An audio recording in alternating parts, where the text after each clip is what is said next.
Allohdan gunoh qilib tavba qiladigan bormi? Tavba qilib oling, Xudo taolo gunohingizni kechaman deyapti deb nido qilar ekan.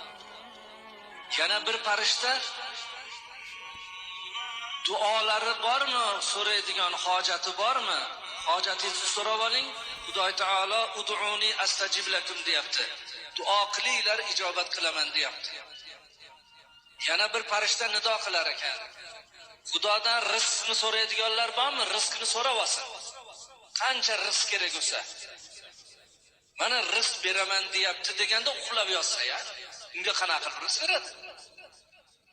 Namoz bomda 4 bo'ladigan bo'lsa, u 8 da tursa. Bu rizqni Alloh o'zi bir farishtani buyurib, bandalarimga ayting, e'lon qiling. Mendan rizqni so'rab olsin desa, u vaqtda uxlab yotib turib 8 da turib, bugun ham ish yurishmayapti ya. Payg'ambarimiz Muhammad Mustafa sallallohu alayhi va sallam aytgan ekanlarki, yer, shu biz yashab turgan yer 3 ta odamdan har kuni Xudo taologa dod deb nola qiladi.